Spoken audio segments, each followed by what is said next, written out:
Guys when to start PRP और how to start PRP. तो आपको ये कब चूज़ करना चाहिए, what is the ideal time, कौन से पेशेंट को चूज़ करने के लिए, इसके लिए मैं बता रहा हूँ। सो दोस्तों, पीआरपी कौन से पेशेंट को सबसे ज़्यादा हेल्प करता है। तो पीआरपी के मेन इंडिकेशन या पीआरपी किस चीज़ या किन सी प्रॉब्लम्स में फ़ायदा करता है वो सिर्फ जानना जरूरी है। सबसे पहला था एंड्रोजेनिक एलोपेशिया, जिसको मेल या फीमेल पैटर्न बाल्डनेस बोलते हैं, जिसमें ये एरिया में टक्कल होता है। अगर आपको ऐसी कोई प्रॉब्लम है तो आप इसमें पीआरपी सिलेक्ट कर सकते हो।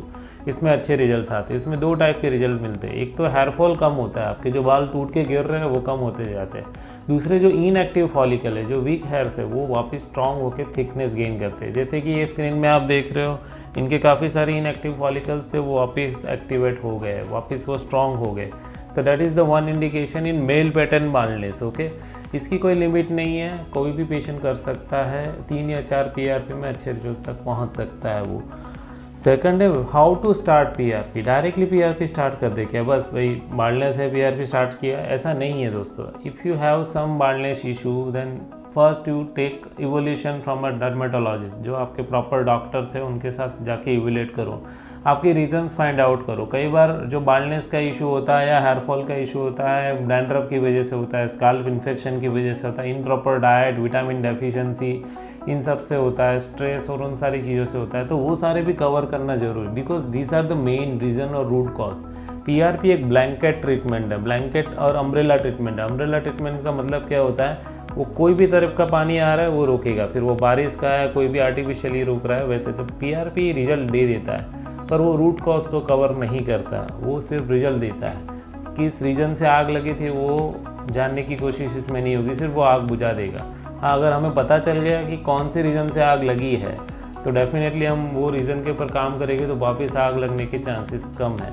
तो पीआरपी रिजल्ट बूस्ट कर सकता है, बट वो रीज़न जिसकी वजह से आपका हेयर फॉल हो रहा था, आपको बाल्डनेस आ रही थी, अगर वो रीज़न आप जान लेते हो तो डेफिनेटली वो आप रीज़न कंट्रोल करके आपका लॉन्ग टर्म रिजल्ट मेंटेन कर सकते हो।